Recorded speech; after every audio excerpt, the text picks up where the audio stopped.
So we're beginning to zero in on the Cheltenham Festival. We've had some significant market movers in some of the championship races. Tom Lee from Channel 4 and RT is alongside me, and an interesting mover in the World Hurdle. Well, the horse I'm going to tell you about, he's 10-year-old now, so you could suggest maybe he's a bit long in the tooth to be winning a prize like this, but some high-class form in the book, no doubt about it. A winner of the Triumph Hurdle 6 years ago, second and fourth in a champion hurdle, and 12 months ago, perhaps this is why they've come for him, he was second to Solwit. The horse I'm talking about, the old boy Celestial Halo for Paul Nicholls, he was 33 to 1 prior to his run at Haydock, which didn't set the world alight, I think it's fair to say. He was well beaten. Even so, now only 16 to 1 generally with bookmakers. And I just wonder, Jamie, he's a stablemate, of course, of the favourite Big Bucks. What sort of vibes does that send out? Because the stable have also got Zakandar, they've also got Salubrious, and you just wonder if perhaps this is a bit of a negative for the chances of Big Bucks approaching race time. Nonetheless, certainly what we can say, somebody somewhere thinks that Celestial Halo could repeat last year's big run, 33 into 16.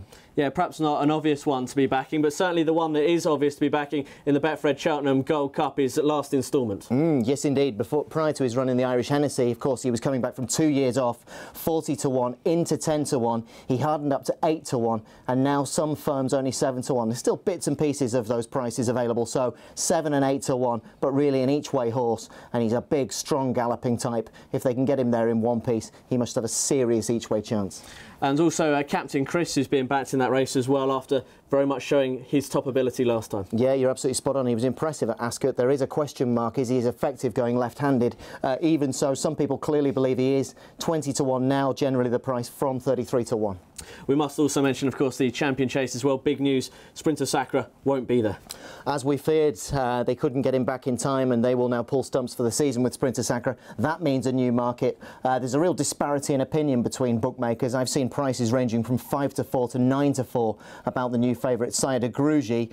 So let's say his price generally 7 to 4. And what's interesting about this, it now becomes, Jamie, a much more open race. Horses being rerouted from the Ryanair and now look very likely to line up in the shorter race, the Queen Mother Champion Chase, Alpha Off, Sizing Europe, a previous winner of the race, and Beneficent. So a fascinating and complex new picture evolving regarding the Queen Mother Champion Chase. But 7 to 4 favourite now, Sire de Grugy.